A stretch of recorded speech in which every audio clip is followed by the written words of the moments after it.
சொல்றது திரு அன்பில்.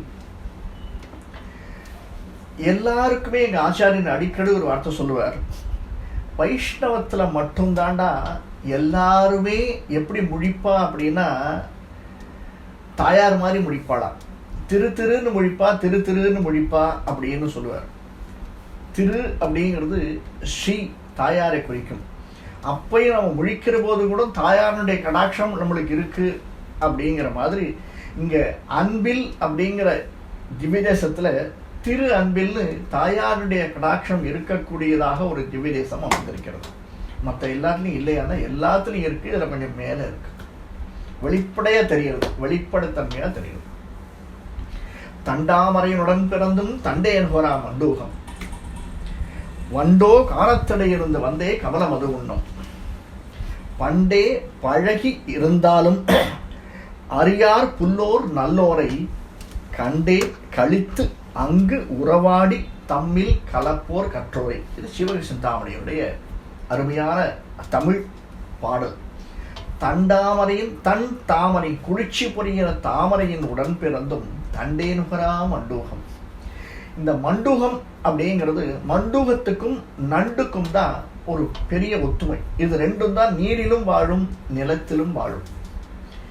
இப்படிப்பட்ட இருக்கக்கூடிய மண்டூகம் என்று சொல்லக்கூடிய தவளையானது நீரிலும் இருக்குமாம், நிலத்திலும் இருக்குமாம். அதில் நீரில் தண்டாமரையின் உடன் பிறந்து, நீர்ல தாமரை எப்போ பிறக்கிறதோ அது கூடவே பிறக்கக்கூடியதாக அமைந்திருக்கிறது இந்த மண்டூகம் தவளை. அதன் கூடவே உடனே பிறந்தாலும் தன் தாமரையின் உடன் பிறந்தும் தண்டே நுகரா மண்டூகம். அந்த தண்டு இருக்கு இல்லையா, கூடவே வளர்ந்துருக்கக்கூடிய பூவை விடுங்க, இலையை விடுங்க, அதனுடைய அதில் அமர்ந்திருக்கக்கூடிய தேனை விடுங்க, அந்த தண்டை கூட அதனால முகர்ந்து பார்க்க முடியாதாம். அந்த மாதிரி பல பேர். அதாவது ஆனால் இந்த வண்டு எங்கோ காணத்திடையிருந்து எங்கிருந்தோ வண்டு வருகிறது. இப்போ நாம எங்கேயோ உட்கார்ந்துருக்கோம். ஒவ்வொரு திவ்யதேசத்துக்கும் போய் ஏன் பெருமாளை சேவிக்கிறோம்? விளக்கம் சிவகிருஷ்ணதாமணியில கொடுக்கிறார். வண்டோ காணத்திடை இருந்து வந்து கமல மது உண்ணும். கமலம்னா தாமரை. தாமரை பூவில் இருக்கக்கூடிய மதுவை உண்வதற்காக எங்கிருந்தோ கூடயே இருக்கிறது. ஆனா புரிஞ்சிக்க முடியல, தெரிஞ்சிக்க முடியல, அறிஞ்சிக்க முடியல. எங்கேயோ இருக்கிற தவளையில், எங்கேயோ இருக்கிற வண்டால இந்த தாமரையில் இருக்கக்கூடிய அந்த தேனை உண்ணுவதற்காக அது வருகிறது. இதுதான் விசேஷம். திவ்யதேசங்கள் எங்கெங்கோ இருக்கின்றன, நாம் எங்கேயோ இருக்கின்றோம். ஆனாலும் நாம் அந்த திவ்யதேசங்களை தேடி போய் பெருமாளை சேவித்து அதன் மூலியம் நமக்கு அனுகிரகம் பெற்று திரும்பி வருகிறோம், அந்த வண்டை போல. இதுல இன்னொரு விசேஷம் இருக்கு. இந்த செய்யுள் எடுத்ததுக்கு காரணம் அது மட்டும் அல்ல. மண்டூகம் அப்படின்னா தவளைன்னு அர்த்தம். இந்த இதுக்கு பேரு இந்த திரு அன்பில் இருக்கும் இல்லையா, இந்த இடத்துல ஒரு விசேஷம் இருக்கு. என்ன விசேஷம் அப்படின்னா, சுதபஸ் அப்படிங்கிற ஒரு முனிவர் நம்ம முன்னாடி பார்த்துருப்போம். இதை நம்ம நாராயண ஜீவ பிரபந்தத்துல ஒரு நாள் பார்த்துருக்கோம். இந்த சுதபஸ் அப்படிங்கிற முனிவர் தவம் பண்ணிட்டு இருக்கார். இவருக்கு என்ன தவம் பண்ணிட்டு இருக்காருன்னா, இவருக்கு நினைச்சுட்டு இருக்கார் வெளியில இருந்து தவம் பண்ணினா நிறைய டிஸ்டர்பன்ஸ் வந்துடுறான். அதனால என்ன பண்ணிடுறார், மண்டூகமாக இருந்து தவளையாக இருந்து தண்ணிக்குள் நீருக்குள் இருந்து தவம் பண்ணிட்டு இருக்கார் இந்த முனிவர். எவ்வளோ இது பாருங்க, அவருக்கு அறிவார்ந்த சிந்தனை. ஏன்னா வெளியில இருந்தா பலவிதமான இடையூறுகள் வரலாம் அப்படின்னு அவருடைய எண்ணம். அதுவும் எங்க தாமரை தடாகத்துல பண்ணிட்டு இருக்கார். ஏன்னா தாமரை தடாகத்துக்கு அதிகமா எந்த விதமான இடையூறுகளும் வராது. அதனால தாமரை தடாகத்தினுடைய தண்டுல தவளையாக இருந்து இவர் தவம் பண்ணிட்டு இருக்கார். இந்த தவம் பண்ற போது அந்த பக்கம் ஒரு முனிவர் கிராஸ் பண்றார். அந்த முனிவர் நமக்கு தெரியும், எப்பயுமே கொஞ்சம் கோபப்படக்கூடிய முனிவர். துர்வாச மகரிஷி அப்படின்னு பேர் இந்த முனிவருக்கு. இந்த துர்வாச மகரிஷி இவர் மட்டுமல்ல, துர்வாசருக்கும் கோபம் வரும், பிருகு முனிவருக்கும் கோபம் வரும். இந்த ரெண்டு முனிவர்களுடைய விசேஷங்களும் இந்த ஸ்தலத்தோட சேர்த்து பேசப்படுகிறது. அதுதான் விசேஷம். மனுஷன் கோபப்படலாம், ஆனால் எந்த இடத்துல கோவப்படணும், எப்படி கோவப்படணும் அப்படின்னு இருக்கு. ஏன்னா பாரதியார் சொல்வார் இல்லையா, கோவப்படணும் அப்படின்னுவார். அந்த மாதிரி இந்த முனிவருக்கு அடிக்கடி கோபம் வரும், துர்வாச முனிவருக்கு. இவர் அப்படின்னு நடந்து வந்துட்டே இருக்கார். இவர் தவம் பண்றதை பார்த்துட்டார், உள்ளுக்குள்ளே தவம் பண்ணிட்டு இருக்கார் அப்படிங்கிறது இவருக்கு தெரிஞ்சு போச்சு. நம்ம முன்னாடியே பார்த்தோம், தேசிகனுடைய ஒரு விஸ்தீர்ணமா பார்க்கிற போது கந்தாடை லக்ஷ்மணாச்சார்னு அங்கே போயிட்டு இருப்பார். அவரை மதிக்கணும் அப்படின்னு அவருடைய சிஷ்யா எதிர்பார்ப்பார். இங்க சிஷ்யா இல்லை, அவரையே எதிர்பார்க்கிறார். யாரு? இந்த முனிவரே எதிர்பார்க்கிறார். தன்னை இந்த முனிவர், அதாவது சுதபஸ் அப்படிங்கிற முனிவர் தவம் பண்ணிட்டு இருக்கார், வந்து தனக்கு ஒரு ஏற்றம் தரணும், தன்னை வணங்க வேண்டும் அப்படின்னு நினைக்கிறார். அவர் வந்ததாவே இவர் கண்டுக்கல. ஒண்ணு, இவருடைய ஆழ்ந்த தவ வலிமை, தவம் பண்ணிட்டு இருக்கார், அவர் இவரை பத்தி ஏன் சிந்திக்க போறார்? இல்லை. இரண்டாவது, இவர் நிலத்தில் இருக்கார், அவர் நீரில் இருக்கார். நீரை விட்டு நிலத்தில் வந்து இவருக்கு வந்து பிரணாம் பண்ணணும், பண்ணலை. இவருக்கு உடனே கோபம் வருது. யாரும் தன்னை மதிக்கவில்லை, அதுவும் தான் வந்ததை இவர் மதிக்கவில்லை. என்ன ரீசன் அப்படின்னா, இரண்டு விஷயங்கள். ஏன்னா அவரும் சுதபஸ் அப்படிங்கிற முனிவரும் சாதாரண முனிவர் அல்ல, எதிர்காலத்தை உணரக்கூடிய முனிவர், அனைத்தும் உணர்ந்தவர். அவருக்கு இப்போ சாதாரண ஒரு மனுஷனா இருந்தா, உள்ளுக்குள்ள இருந்தா வெளியில இந்த முனிவர் வர்றது தெரியாது, துர்வாசன் வர்றது தெரியாது. ஆனால் சுதபஸ் அப்படி இல்லையே, அனைத்தும் தெரிந்த முனிவராச்சு அப்படின்னு இவருக்கு எண்ணம். ஆனால் அவர் ஒருமுகப்பட்ட முகத்தோடு தவம் பண்ணிட்டு இருக்கார் அப்படிங்கிறது அவர் புரிஞ்சுக்கல. அதனால என்ன பண்ணிடுறார், அவசரப்பட்டு இவருக்கு சாபம் கொடுத்துடுறாரு அந்த முனிவருக்கு. யாருக்கு? அந்த சுதபஸ் அப்படிங்கிற முனிவருக்கு. நீ தவளையாக இருந்து கொஞ்ச நாளி தவம் பண்ணதால் தவளையாகவே போக கடவாயின்னு சாபம் கொடுத்துடுற. இதுல 2-3 விசேஷங்கள் இருக்கு, நம்ம பார்க்கணும். தவளையாய் இருந்து சாபம் கொடுத்துட்டார், அவர் தவளையா மாறிட்டார். உடனே அவருக்கு தெரியறது தான் சாபம் பெறப்பட்டோம் அப்படின்னு. மேல வர இவர்கிட்ட அனுகிரகம் வேண்டும் அப்படின்னு கேட்கிறார் துர்வாச முனிவர்கிட்ட. அவர் சொல்றார், நீ இந்த இடத்திற்கு செல், எங்க திரு அன்பில் அப்படிங்கிற இடத்திற்கு செல். அந்த இடத்துல இதே மாதிரி ஒரு புஷ்கரணி இருக்கு, அந்த புஷ்கரணியில இருந்து தவம் பண்ணு, பெருமாள் உனக்கு அனுகிரகிப்பார்னு சொல்லிட்டு போயிடுறார். இல்ல விசேஷம் பாருங்கோ, ஒண்ணு, இந்த இடத்தில் நாம் இந்த புஷ்கரணிக்கு ஒரு ஏற்றம் தர வேண்டும். அதை எப்படி ஏற்றம் தருவது?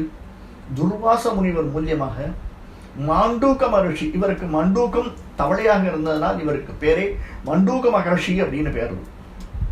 அதனால இந்த தலத்துக்கும் பேரு, இந்த புஷ்கரணிக்கு பேரு மாண்டூக தீர்த்தம், மண்டூக தீர்த்தம் அப்படின்னு. இது கொள்ளிடக்கரையில் அமைந்ததாக திரு அன்பில் அப்படிங்கிற புஷ்கரணி. இந்த புஷ்கரணியில பெருமாள் புஜங்க சயனம், கிழக்கு நோக்கிய திருமுக மண்டலம், மாண்டூகபுரின்னு பேரு.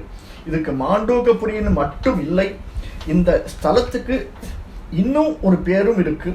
இந்த ஸ்தலம் எப்படின்னா, நாம பார்க்கிறோம் கொள்ளிடக்கரையில் அமைந்த ஸ்தலம் அப்படின்னு. அது மட்டும் இல்லை, தக்ஷிண கயா அப்படின்னு காவேரி, சாவித்ரி, பல்குனி இந்த 3 நதிகளும் கூடக்கூடிய இடமாக. சில விஷயங்கள் நமக்கு தெரியாது. இப்போ மாண்டூக மகரிஷி தவம் உள்ளுக்குள்ள பண்ணிட்டு இருந்தார் அப்படிங்கிறது சாதாரண மகரிஷிக்கு தெரியுமோ? தெரியாது. இவர் துர்வாசனங்கிறதுனால தெரிஞ்சது. அதே போன்று இந்த 3 நதிகளும் கீழே இருக்கின்றன அப்படிங்கிறது எப்படி தெரியும்? நமக்கு தெரியாது, முனிவர்களுக்கு தெரியும். அதனால இந்த இடத்துக்கு பேரு தட்சிண கயான்னு பேர். அவ்வளவு விசேஷமான இடம். ஏன்னா பித்ருக்கடன் செய்யறதுக்கு கூட இந்த திவ்யதேசத்தில் செய்யலாம் அப்படின்னு ஒரு அழகான இந்த கரை, இந்த புஷ்கரணி, அந்த புஷ்கரணியில இருக்கக்கூடியதாக மாண்டூக மகரிஷியின் பேராக இந்த திவ்யதேசம் மாண்டூகபுரின்னு சொல்லப்படுறது. நம்ம பார்த்தோம், வடிவு அழகிய நம்பி அப்படின்னு மூலவருக்கு திருநாமம். புஜங்க சயனம், கிழக்கு நோக்கிய திருமுக மண்டலம். உற்சவருக்கு பேரு சுந்தரராஜன். அதேதான், சுந்தரராஜன் அப்படிங்கிறது வடிவு அழகிய நம்பி தான், ரெண்டும் ஒரே பேர் தான். அதற்கு அழகாக ஏற்றாற் போல தாயாருடைய திருநாமம் அழகியவல்லி, சௌந்தரவல்லி, சுந்தரவல்லி அப்படின்னு. இந்த தீர்த்தங்கள் நம்ம பார்க்கணும்னா மாண்டூக தீர்த்தம், அந்த புஷ்கரணிக்கு பேர் மண்டூக தீர்த்தம். கொள்ளிடக்கரை, காவிரி, பல்குனி, சாவித்திரி 3 நதிகளும் இருக்கக்கூடியதான தட்சிணகயா என்று அழைக்கப்படக்கூடிய தீர்த்தம். இதுல ஸ்தல விருட்சம் தாழம்பூ, ரொம்ப விசேஷமான ஸ்தல விருட்சம். இந்த தாழம்பூவை பற்றி நாம கேள்விப்பட்டிருப்போம். இது அகைன் ஒரு புராணத்தில் வரக்கூடிய கதை தான். இது ஒரு கதை, அதனால இந்த தாழம்பூ எங்கேயுமே இல்லை அப்படின்னு கேள்விப்பட்டிருப்போம். அந்த கதை எப்படி அப்படிங்கிறத நாம பின்னாடி பார்ப்போம். அந்த கதையினுடைய விசேஷங்கள் நாம பார்ப்போம். அடியன் என்னாச்சு அடியன்? ஹலோ, சொல்லுங்க. அப்படியா, சரி அடியன். இந்த ஸ்தல விருட்சம் தாழம்பூ. இந்த தாழம்பூனுடைய விசேஷம் சிவன், பிரம்மா, விஷ்ணு அப்படின்னு ஒரு கதை நம்மளுக்கு வழங்கப்படுகிறது. அந்த கதையை பற்றி வேற ஒரு இடத்துல நம்ம பார்க்கலாம். அந்த கதையினுடைய விசேஷம் என்னன்னு. இங்க விருட்சம் மட்டும் தாழம்பூ. இதுவே ஒரு விசேஷம் பெருமாளுக்கு, ஞாபகம் வச்சுக்கோங்க. அடுத்தது ஆகமம், பாஞ்சராத்திர ஆகமம். இது எங்க இருக்கு அப்படின்னா, ஸ்ரீரங்கத்திலேருந்து 12 கிலோமீட்டர்ல ரயில் நிலையம் லால்குடி அப்படிங்கிற ரயில் நிலையத்துக்கு வெகு அருகாமையில் 8 கிலோமீட்டர்ல இருக்கு. இந்த கொள்ளிட ஆடனுடைய வடகரையில் அமைந்த திவ்ய தேசமாக இந்த திவ்ய தேசம் விளங்குகிறது. இதுல மூலவர் பார்த்தோம், உற்சவர் பார்த்தோம். மாண்டூக மகரிஷி இங்கே பிரத்யக்ஷம் ஒரு பெரிய விசேஷம். பிரம்மனுக்கு பிரத்யக்ஷம், வால்மீகி முனிவருக்கு பிரத்யக்ஷம், பூமி பிராட்டிக்கு பிரத்யக்ஷம். இந்த விதேசம் வால்மீகி முனிவர் இங்க பிறந்ததாக ஒரு கதை சொல்லப்படுகிறது. அது மட்டுமல்ல, இந்த வால்மீகி மகரிஷி இந்த இடத்தில் இருந்துதான் ஞானம் பெற்றார் அப்படிங்கிறதும் புரியுது. நிறைய இடத்துல சொல்லிக்கிறார். இது ஒரு விசேஷம் அவருக்கு, வால்மீகி. அடுத்தது இந்த இடம் மிக விசேஷமாக கொண்டாடப்படுவதற்கு நாம பார்த்தோம். அந்த மகரிஷி இங்கே தவம் இருக்கிறார். யாரு? மாண்டூக மகரிஷி, அதாவது சுதபஸ் அப்படிங்கிற முனிவர் இந்த குளத்துல தவம் இருக்கிறார். இந்த குளத்துல தவம் பண்ணிச்சு பெருமாள் அவருக்கு அனுகிரகம் பண்றார். அதனால பெருமாள் அவருக்கு பெருமாளை ஸ்தோத்திரம் பண்றார். அதனால இது விசேஷமாக கொண்டாடப்படுகிறது. இதுல என்ன சுவாமி விசேஷம் அப்படின்னா, நாம எங்க இருந்தாலும், எப்படிப்பட்ட சூழ்நிலையில் இருந்தாலும், நான் முதல்லயே சொன்னேன், சந்தாமரை ஒன்றும் பிறந்தும் தண்டே நுகரா மண்டூகம் அப்படின்னு. இந்த மண்டூகமாக பிறந்தாலும் இந்த இடத்தில் பெருமாளுடைய அனுகிரகம் கிடைக்கும். ஒரு மண்டூகத்திற்கே பெருமாளுடைய அனுகிரகம் கிடைத்தது என்றால், மனிதனாக பிறந்த நமக்கு அவருடைய அனுகிரகம் கிடைக்காதா? நிச்சயமாக கிடைக்கும். இந்த சூழ்நிலையில் இங்கே இது மட்டுமல்ல, இந்த மண்டூக முனிக்கு மட்டுமல்ல, நான் இன்னொன்று சொன்னேன், 2 முனிவர்கள். ஒருவர் ரொம்ப கோபம் வரக்கூடிய முனிவர், இப்ப பார்த்தோம், துர்வாசர். இன்னொரு முனிவர் பிருகு மகர்ஷி. இந்த பிருகு மகர்ஷியை பற்றி நமக்கு கேள்விப்பட்டிருப்போம். என்னன்னா, இந்த பிருகு முனிவர் ஒரு தடவை வைகுண்டம் போறாராம். அப்படியே இந்த மூக்கு மேல கோபம் வரும் எல்லாருக்கும். அதெல்லாம் ரொம்ப விசேஷமாக சொல்லப்படுகிறது பல இடங்களில். இவர் பிருகு மகரிஷி வைகுண்டத்துக்கு போறார். வைகுண்டத்துக்கு போற இடத்துல, வைகுண்டத்துக்கு போறதுக்கு முன்னாடி எங்கெங்கெல்லாம் போறார்? சிவலோகம் போறார், பிரம்மலோகம் போறார், அடுத்தது வைகுண்டம் வரார்.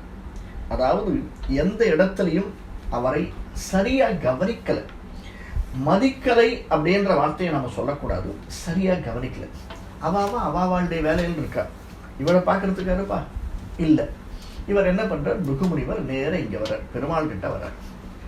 பெருமாள் கிட்ட வரவருக்கு பெருமாளுக்கு தெரியும் இவர் எந்த காரியத்துக்காக வரார் அப்படின்னு.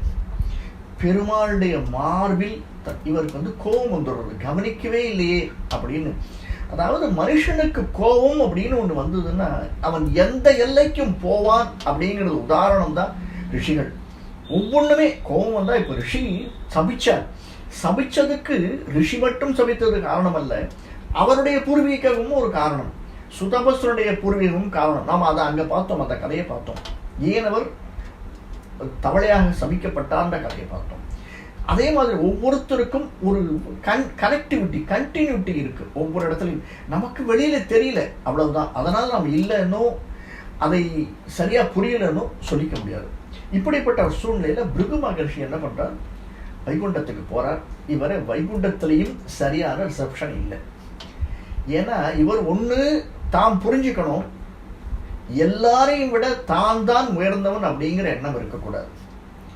அவருக்கு இருந்தது அது க்ஷணச்சித்தம் க்ஷணப்பித்தம்னு சொல்லுவோம் இல்லையா, அந்த மாதிரி இருந்தது. அப்படிப்பட்ட ஒரு சூழ்நிலையில இவர் என்ன பண்றார், ரொம்ப ஆத்திரப்படுறார். கிட்டக்க போனோடனே பகவானுடைய மார்புல எட்டி உதைக்கிறார். எட்டி உதைக்கிச்சே பகவான் அவருடைய அந்த ரொம்ப ஆக்ரோஷமா இருக்கக்கூடிய காலில் இருக்கக்கூடிய அப்படியே பிருகு மகர்ஷிய காலை வருடுவதாக இருந்து வந்து அந்த காலில் இருக்கக்கூடிய தான் என்ற அகம்பாவம் உள்ள அந்த கண்ணை எடுத்து விடுகிறார். இதை எடுத்த உடனே இந்த பிருகு மகர்ஷிக்கு அப்பதான் இன்னும் ஞானம் வருது. இதுவரைக்கும் கோபம் தான் இருந்தது. எங்கு கோபம் இருக்குமோ அங்கு ஞானம் இருக்காது, எங்கு ஞானம் வேண்டுமோ அங்கு கோபம் இருக்கக்கூடாது. இப்படிப்பட்ட சூழ்நிலையில இந்த பிருகு முனிவர் தன்னுடைய ஞானத்தை உணர்கிறார், தான் செய்த தவறை உணர்கிறார். அந்த தவறை உணரணும்னா அடுத்தது எங்கன்னா அந்த பிராயச்சித்தம் அப்படிங்கிறது பூமியில தான் இருக்கு. எந்த இடத்தில் ஆகாயத்தில் ஆகட்டும் தேவலோகத்தில் ஆகட்டும் எந்த இடத்துல ஒரு தவறு செய்தாலும் அதனுடைய பிராயச்சித்தமானது பூமியில் இருக்கு அப்படிங்கிறதா நிதர்சனம்.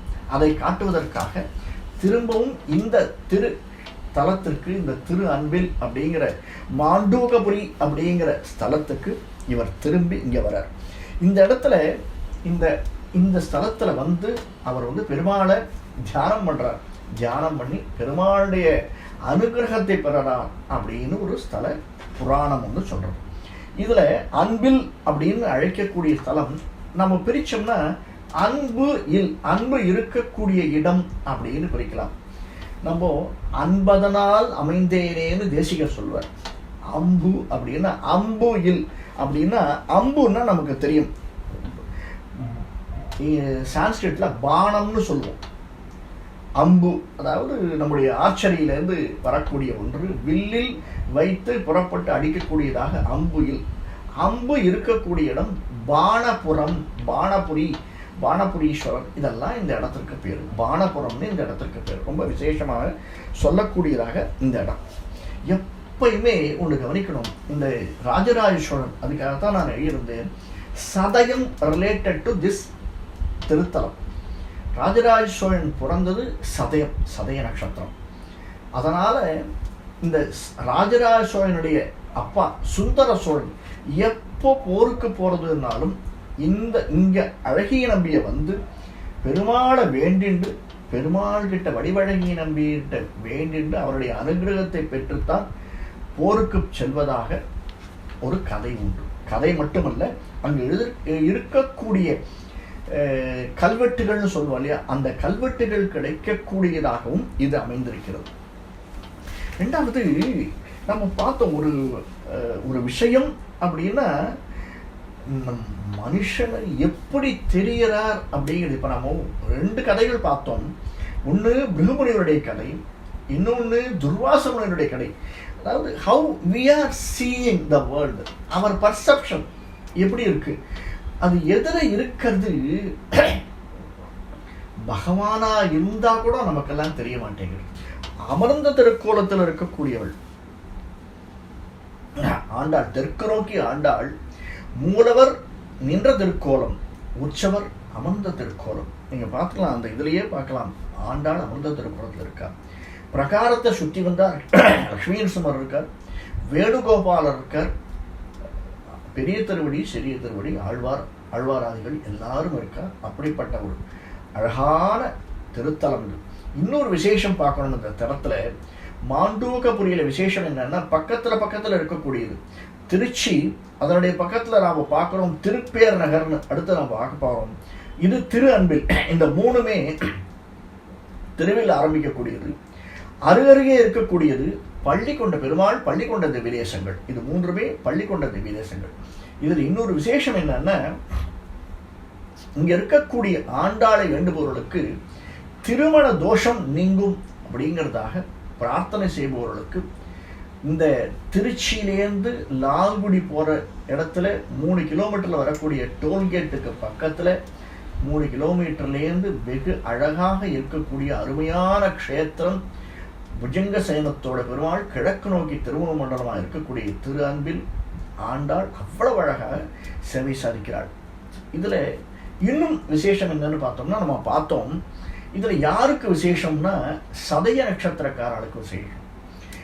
இது என்ன அந்த அளவுக்கு இவன் விசேஷமாக வணங்கி சென்றிருக்கிறான். பார்த்தோம் சோழன், விஜயாலய சோழன் ஒவ்வொரு தரவும் தனக்கு நல்லது நடக்க வேண்டும், தான் எடுத்த காரியம் கைகூட வேண்டும் என்று இந்த திருத்தலத்தை வணங்கி அதை போல் இந்த உலகத்தையே ஆளக்கூடியதாக ஒரு பிள்ளையை பெற்றால் சதய நட்சத்திரத்தில்.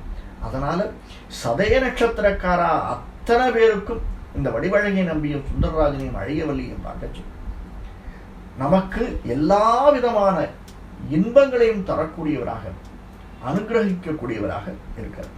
இன்னொரு விசேஷம் பார்த்தோம். இதுல சதய நட்சத்திரம் மட்டுமல்ல, இன்னொரு விசேஷம் என்னன்னா, நீரிலும் நிலத்திலும் இருக்கக்கூடியது 2ன்னு பார்த்தோம். ஒன்று நண்டு, இன்னொன்று தவளை, மாண்டூக்கம். அதே போல இங்க கடக ராசியில் பிறந்தவர்களுக்கு, அது புனர்பூசமானாலும் பூஷமானாலும் ஆயில்யமானாலும், கடக ராசியில் இருந்தவர்களுக்கு பிறந்தவர்களுக்கு இந்த ஸ்தலத்தில் விசேஷம் உண்டு. இந்த ஸ்தலத்தை சேவித்து வந்தோமானால் நம்முடைய ஜன்ம நட்சத்திரத்தின் போது இந்த ஸ்தலத்திற்கு வந்து பெருமாளை சேவித்து அவனுடைய அருளை பெற்றோமானால் வாழ்க்கையில் மேன்மேலும் நம்பிக்கை மட்டுமல்ல, நல்லது மட்டுமல்ல, நினைத்த காரியங்கள் நடக்கக்கூடியதாக அருள் பாலிப்பவன் வடிவழகிய நம்பி.